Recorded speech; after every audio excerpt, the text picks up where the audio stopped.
So thank you Nectarios. Actually, thanks everybody for being here after last night's consumption of wine. Actually, the plan is to get you all drunk so that today nobody's here. We run a smooth keynote, in a quarter, but okay, we are fine now. So, I was kindly invited, and thank you very much for the invitation, and congratulations for all the coordination up to now. It's been amazing an event. It's the first time for me coming in the JURSE, so really nice experience. I was kindly invited to give you some insights about the group on Earth observations for those that are not really aware of what is happening and what is its mandate, because you may find also opportunities to join and be engaged with this. So probably today I'm going to be talking to you as a co-chair of the GEO program board, and I'll give you some insights about GEO as a structure in overall, and then I will start concentrating more and more on the urban dimension of this organization. Okay, of course, in this audience, I'm not going to talk about what is Earth observation. You probably know much better than me. What we want to highlight, and we do in all opportunities, is that there is a misunderstanding that when we are talking about Earth observation, we are just talking about satellite data, which is not the case. So Earth observation is a wider definition, which includes also remote sensing from ground or remote sensing from on-board airplanes, aircraft, etc., but it's also the in situ component. And actually, when GEO started, remote sensing and in situ were, working hand by hand. But it's the coordination and it's all this investment that was given to the satellite information that actually made it a little bit more mature. That's why now we tend to believe that Earth observation is satellite information. And I highlight this because there is a new, let's say, movement in GEO to bring in situ on par with remote sensing, with satellite data, promoted, because at the end of the day, the synergy of the two is what will probably make the change in the way that we perceive the solutions that we have to provide to the world outside. So, what is GEO? GEO is an intergovernmental partnership, so it comes under the World Meteorological Organization of the United Nations, and the mandate is to promote open and equitable access to Earth observation. So the idea is how we can coordinate all those entities that are dealing with Earth observation to open data and trying to find solutions for global challenges. Currently, it has 114 governments, member states, countries, as we say, call them, and 162 private sector and civil society organizations. We'll call them participating organizations, and many of them stand at the UN level. And how does it work?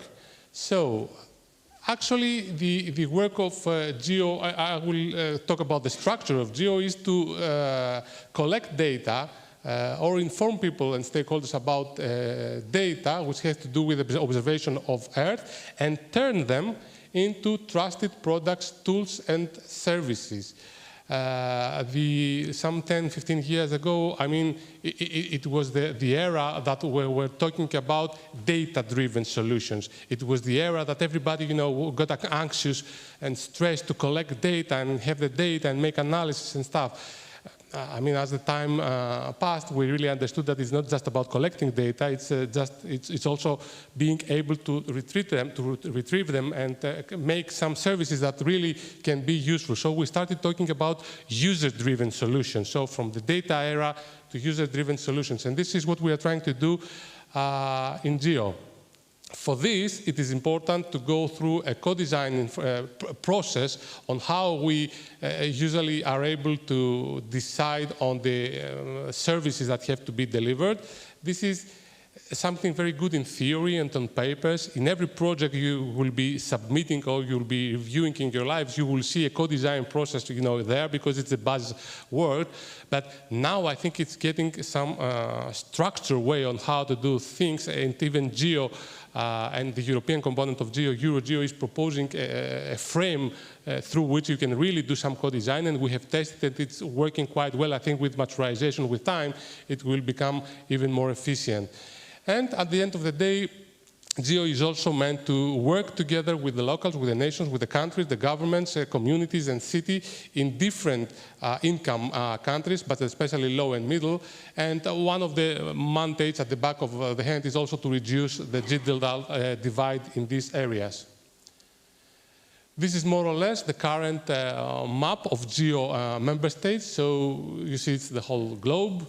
We see gray areas here and there for different reasons.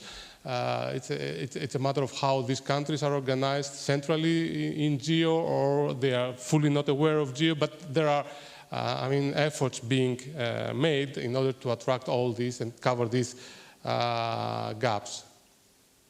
Okay.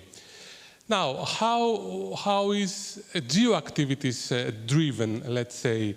Because of this global and approach that is having, its activities are aligned around so-called some policy priorities. In GEO, we call them engagement priorities, and they couldn't be else than the Paris Climate Agreement. It should be the first. It's the UN 2030 Agenda for Sustainable Development Goals and the Sendai Framework for Disaster Risk Reduction. That was the main policy, global policy frames that have been driving GEO activities in the past. In the last years, and what we did is this, to highlight that there is a new global policy frame, so-called New Urban Agenda, and that actually GEO shouldn't stay out of this. And how did this happen? First of all, few words about the New Urban Agenda, which is very relevant also for the topics of our workshop here. So the New Urban Agenda was adopted in 2016 in Quito in Ecuador by the United Nations Conference on Housing and Sustainable Urban Development, and then it was endorsed by the United Nations General Assembly. And what does it include, which is relevant to us? It's a frame addressing countries, but also regions and local governments to promote urban well-being in every aspect of it. And in this line, it sets standards and principles in different pillars. I have included here some of them. I don't have to repeat them. And the good thing is that as soon as it came out, it was endorsed, referenced, and used by several organizations. So actually, it really set a frame upon which different organizations should comply, align, and work with. And so should the Earth observation community do. So at that point in time, in 2006, there was a proposal in GEO to start with this engagement priority, but GEO felt that it wasn't mature enough to go through this process at that time. But then, and this is a very healthy process, the UN Habitat requested for support from GEO to cover the monitoring of sustainable development goals, and especially goal 11, which is relevant to the cities. So actually back in 2019, GEO was caught a little bit, by surprise, but then realized that it has something, it needs to do something about this. So some of those people are also here present in the room. We work together through task force and working groups in order, to drive things. And we ended up in 2021, in November, in the plenary, to get the resilient cities and human settlements, a very important aspect that we can analyze or discuss later, as the fourth engagement priority of GEO. I mean, we really had to convince people why was that necessary. This is more or less the rationale that it is the key policy driver, similar, to the Paris Agreement, etc., that it is recognized that the Earth observation can really help in implementing the New Urban Agenda, so why should we lose this opportunity? There were already activities in the GEO work program doing urban stuff. You know it better, but the visibility was not that. Maybe now they had the field to play, football and, get investment on this area, which was good. And then it was a good opportunity also for GEO to raise its visibility by becoming observing in relevant fora and somehow influence the decision-making, etc., etc. So, At the end of the day, we all know very well that most of the things, the challenges, are happening in cities. Okay, the changes, people live there, so they suffer from those changes. But the good thing is also that the opportunities lie in the cities. So in this aspect, what you are doing here through your view angle of remote sensing and other areas, it's really, really important. And it's good that also if you can canalize these efforts through GEO. So all in all, now the urban domain is officially present as an engagement priority in the Group on Earth observation, and it's working a little bit like biodirectionally. So actually, it is about the GEO community to the Earth observation community to self-organize and see how can optimize the way that we produce services for real-world application and cover real needs. That's one part. And the other part, which was not the case in GEO, but also in other organizations, to be a little bit extrovert, outreaching. So it's not a closed system that you are talking between each other, and we are happy with producing services that nobody uses at the end of the day. So the idea was here that we open up to really the cities with association of cities, global associations, and really do the work together with them. So this is the ecosystem now of GEO, the 4 engagement priority, reflecting the relevant policy frames. And then we need to have some actions within GEO. And the actions come through these types, which are pilot initiatives, GEO initiatives, and GEO flagships. This is the entry points, let's say, in GEO, for those that are already there or are interested to get in there. So pilot initiative is when you have an idea and you gather some groups together and you have a suggestion that has some perspective, then this is the way to get into GEO. Here it becomes a little bit more maturized, and you are preparing to become a flagship which has a little bit more operational sense behind. There are examples of operational ability within GEO, which working, for example, GeoGlam. It's producing annual yields of production and directly linked and informs FAO, the Food Agriculture Organization, etc., etc. And there are also some horizontal things like the foundational tasks, capacity building, data management, things like that, that needs to be cared. It's not taken for granted. And regional GEOs, this is a little bit more political frames. It reflects continental caucuses like the American caucus, AmeriGeo, the European caucus, EuroGeo, etc., etc. So this is more or less how it is structured, and then activities constitute what we call the work program of GEO. Just before that, I should say that this is a transition period, and actually now we are doing the strategy for the post-25 GEO operations. In Europe, since we are in Europe now, we have EuroGeo, the European component of GEO, which is actually driven by the Horizon and all this funding that comes in Europe through Horizon or other funding platforms and support Earth observation to cover user needs of the European citizens. And also many attempts are happening, are getting attention with respect to different innovation instruments, the link with the industry, and how this could be also promoted in the European landscape. Scaling up, scaling down services from different levels, national, regional, continental, global, etc. And one last aspect that I would like to highlight is also the national geostructure. So if you think global, then you need to act local. But to act local, you need the local people. So at the point, you need some structure at the national or even at the city level that can really interface with the competent ministries or stakeholders to get some action down to the earth.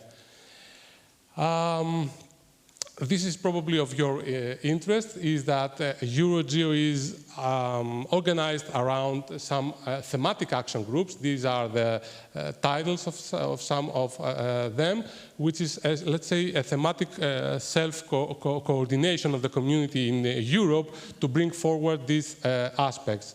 These have been a little bit inactive during the COVID era, but last December we had the EuroGeo workshop in Athens, and actually we tried to revive these action groups.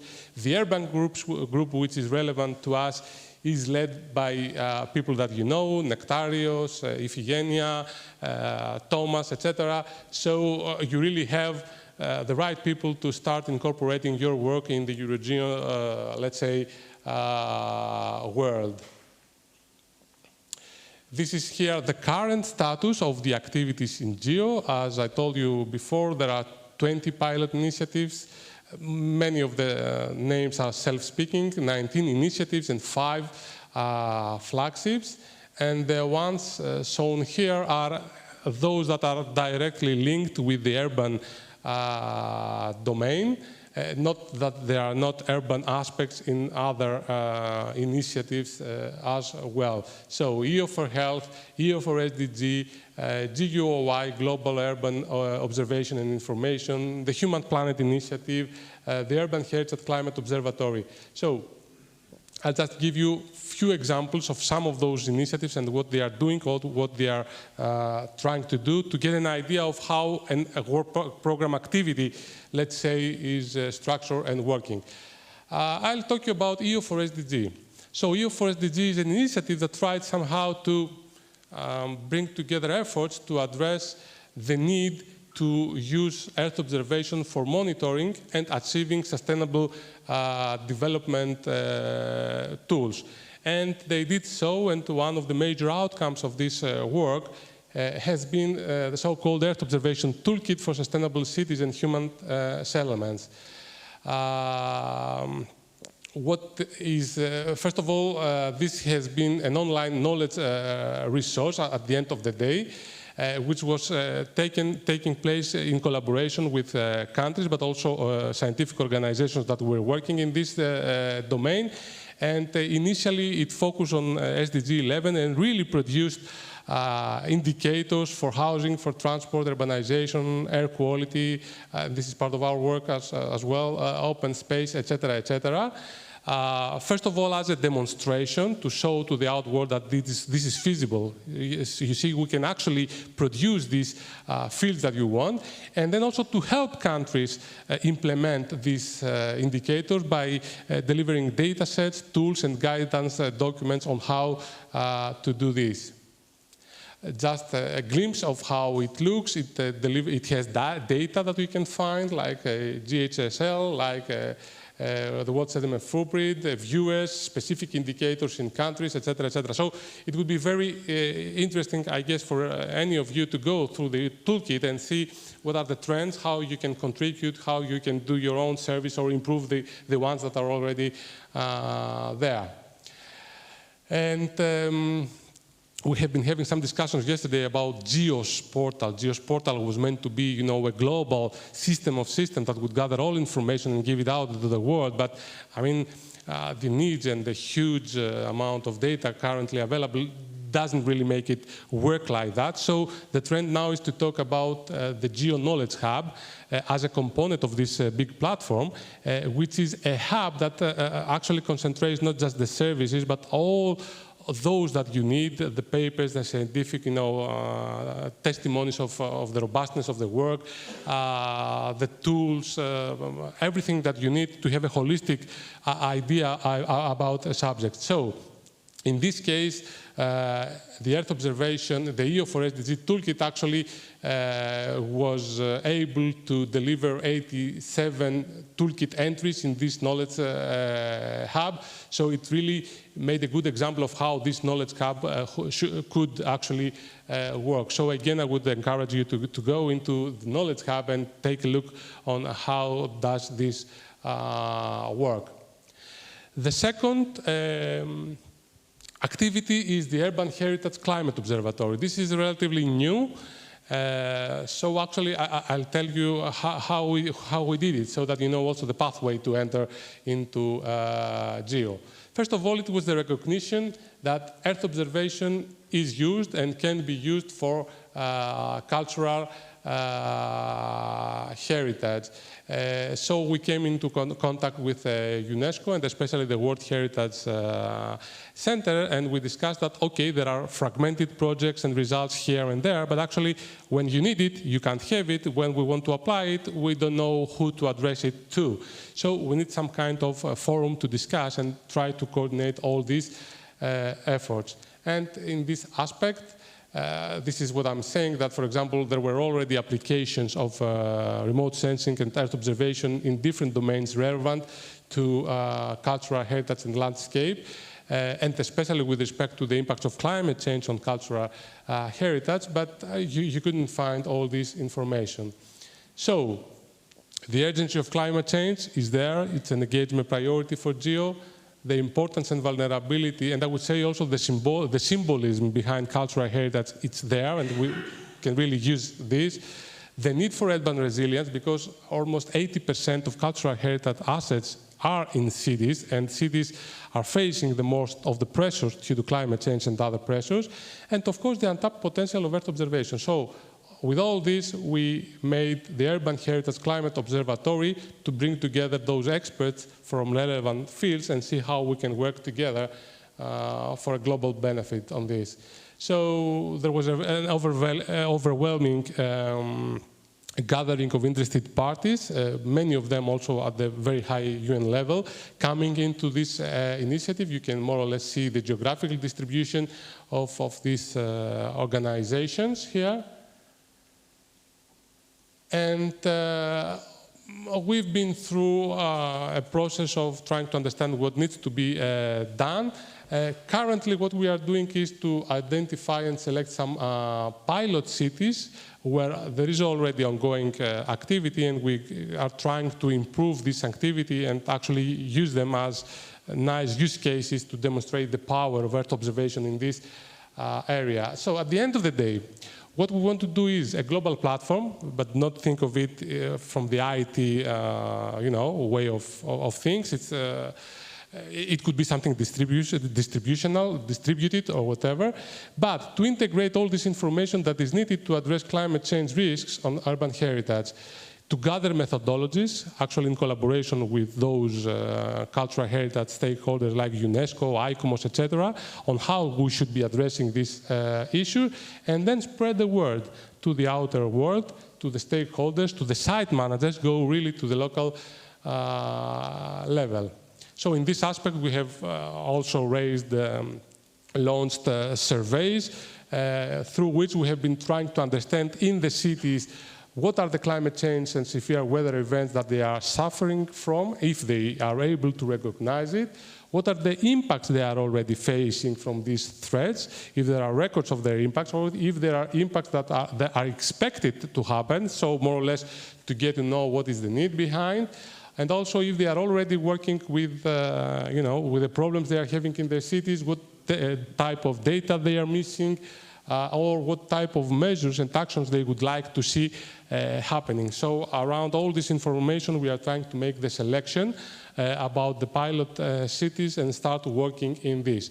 And to have this in a frame, we proposed it as a pilot initiative in GEO, so now it's really streamlined within the process of GEO, and we are also getting feedback and support from other relevant initiatives. So, what's the new thing now in GEO, and not only in GEO, it's almost like, for example, other frames like in the European Commission, projects for research, projects for services. Now we are in the era where the European Commission wants to make synergies between different players, like, for example, different research infrastructure, the air quality with the health with the socioeconomics, etc., etc. Similarly, in GEO, there is an initiation of this process. We call them incubators. It's the new approach to enforce synergies to address global challenges.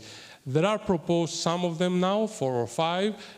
2 of them I consider a little bit more relevant to the urban domain, and I'll just give you a brief overview.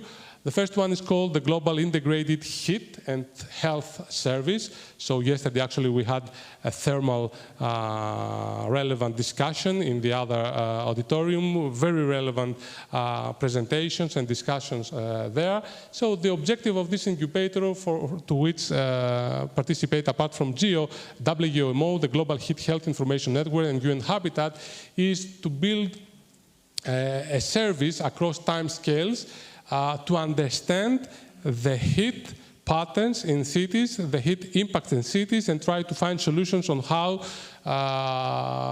to increase resilience in cities to heat. It is important because actually it touches, the mandate touches upon several different sustainable development goals, SDG 3 for good health and well-being, 11 on sustainable cities and communities, and 13 on climate action. And some of the currently discussed, let's say, components of this incubator is seasonal and sub-seasonal heat maps to enable decision-making in the long run, for example, from winter, to know if this summer is going to be very warm or not, and how should we get prepared for this, vulnerability mapping, service development of platforms, and awareness raising. But it's not just this. We are also, because we see that it's a complex problem, what is happening or what is going to be happening with heat waves in cities, air quality is also there. So the pressure at the same time of heat and air quality makes things even worse. So here I show you a platform that we have created. We're actually trying to link air quality and health in cities. There is a universal product, first of all, coming. This was delivered by colleagues from DLR, where in each city that you go, for example, here you see the example of Wuhan, you get an aggregated risk index, and you can follow it throughout the time on a monthly basis. This is about 20, 25, I don't know, mega cities from the UNESCO list that you can get. But then, for specific cities where we have more information, for example, we see here Athens, you can dig in and see more things. For example, here we can see high-resolution information about air quality, PM2.5, per month, which can be compared. There can be a comparison between measurements and models, together with an overlay of stations that you have also the in-situ information, and combined at the end of the day also with demographics, the density of the population, so that you can end up with exposure of people, etc., etc. So imagine the combination of health, air quality, heat, and other stressors over a city in the incubator works. The next one is the Global Ecosystem Atlas. The Global Ecosystem Atlas, again supported by CBD, the Convention on Biological Diversity, UNFCCC, and other, the Ramsar Convention, and other UN-level organizations, and not more, aims at creating a system which is able to report on the change of ecosystems in general, wetlands included, etc., etc. And the final outcome is to protect biodiversity and promote nature-based solutions. So this was introduced in the last GEO plenary in Ghana, in Accra, and at that point there was no reference to urban. But if you come to think about it, many of those elements are in cities, so it would be it wouldn't be complete if the urban component was missing from there. So actually we propose that the cities become a central point in these efforts, and especially when we are talking about nature-based solutions, these are promoted as one of the main means that we are having in order to improve urban resilience by greening cities. And I think also yesterday we had very nice presentations. I recall the facade, who was it? It was Julia talking about Milano. So it's there. It's another entry point for our efforts, to get involved into this. Now, there are many applications, there are many domains where remote sensing, in situ, Earth observation in general can contribute.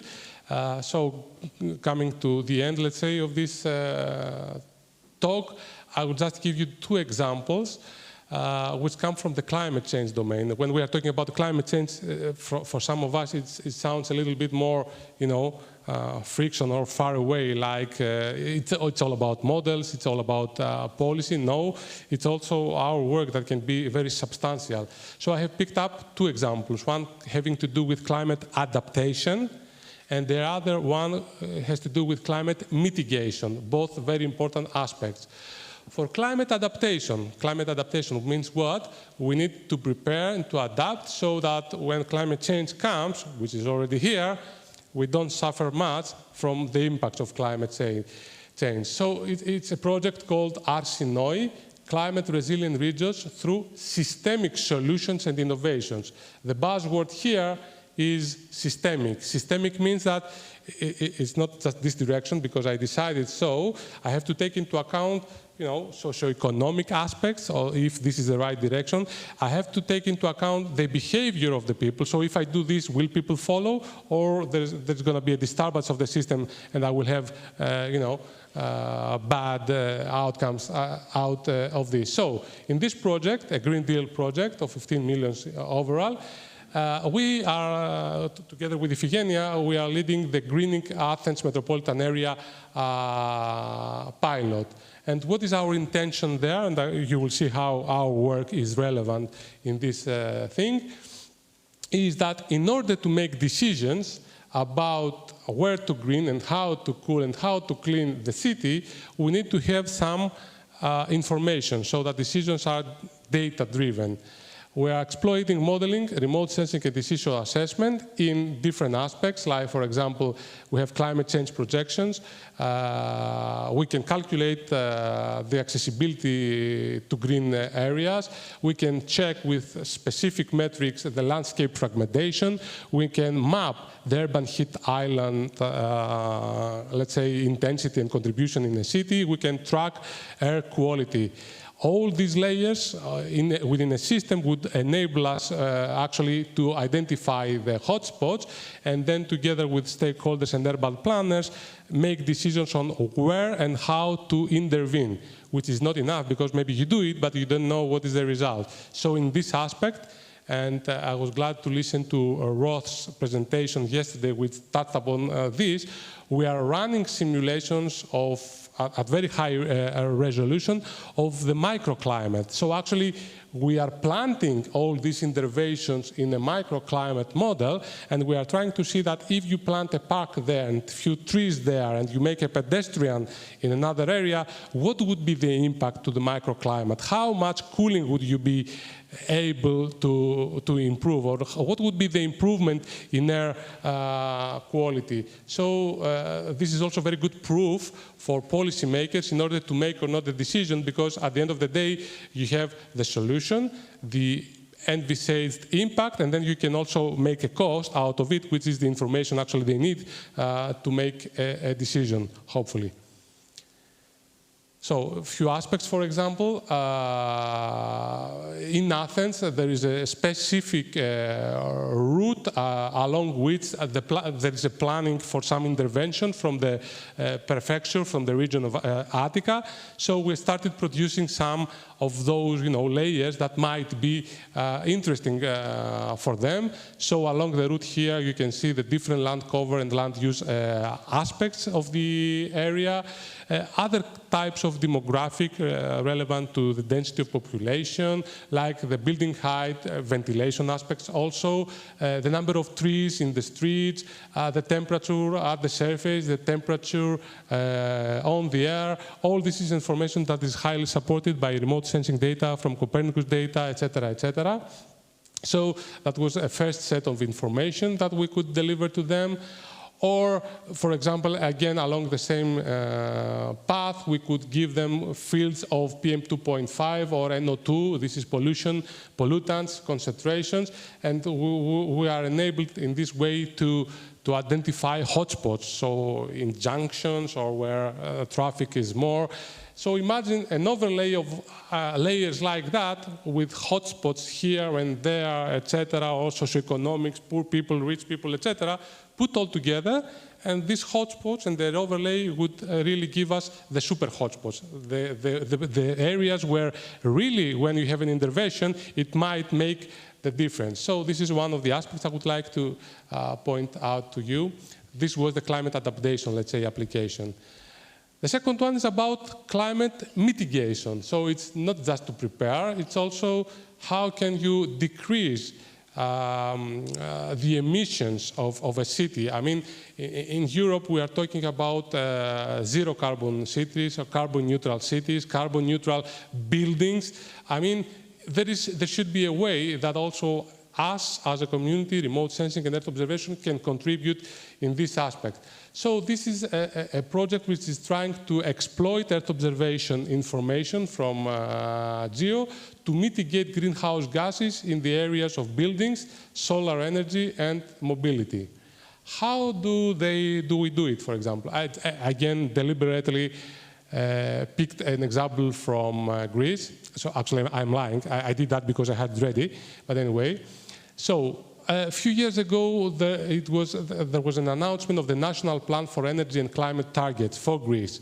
So there were specific percentages for building efficiencies, how much we want to reduce greenhouse gases from buildings, about the penetration of solar energy into the energy system of the country, and about the penetration of electromobility, electric cars in the city. So actually we thought of a project where we could see how Earth observation can support any of those areas. And we used Athens again as a pilot.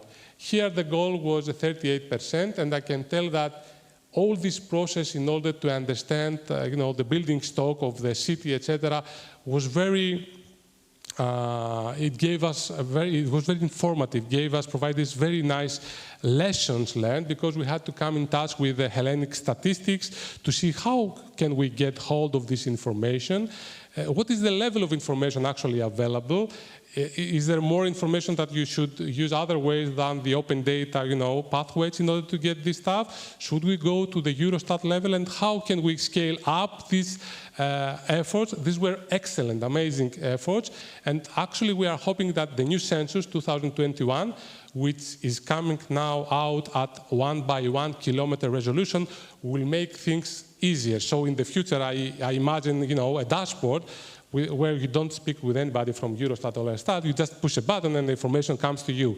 A little bit like the Singapore smart city approach that they are having. If you haven't seen that, it's amazing. You can go and click buildings and see information in the buildings. I think we are heading in this direction. The second was the increase in renewable penetration, more than 35%. So how can we use remote sensing information to estimate the area of the roofs in a city where you can install photovoltaics, and the efficient, the free area of the roofs that you can do that? How can you actually calculate the inclination? How can you actually calculate the shading from the trees? Because if you have a building here, the taller one, if you put a photovoltaic here, you are just wasting your money. It's not an investment. So this was the second area. And the third area was about cars. How about changing the fleet of the cars with electric cars? Like, for example, 30% of the share getting to electric cars. What would be the impact on emissions? And then what would be the co-benefit to air quality from this activity? So all this together makes it a plan where Earth observation is really strong. Here you can see some inputs and outputs for the building energy efficiency. You can see here products that have been widely presented and discussed during these days. So combining all this stuff, at the end of the day, we are able at the building block, not at the building, because of GDPR issues, at the building block level, to calculate for each building the final energy consumption, carbon emissions, the energy performance, what you get as a certificate for your building, and make proposals about fuel chains, envelope improvement, and combined scenarios in order to achieve specific goals. In photovoltaic penetration, for example, again here more or less I told you how this is working, about the shadowing effects, about etc. So the thing, we also make some robust estimates and uncertainty estimation, because this is really important in order to have trustful outcomes. But at the end of the day, it's all about this, to deliver a platform where at the building block you are able to see what is the potential of actual production of megawatts per annum that you can have, so that the municipality or the region can really make concrete planning and combine concrete planning. Because if you get renewable energies from rooftops, then probably you are able to charge your electric car on site. But this is a combined decision because then you have to know where to have the stations, what is the infrastructure needed, etc., etc. Okay, I think more or less that was it. I'm finishing with why work within GEO.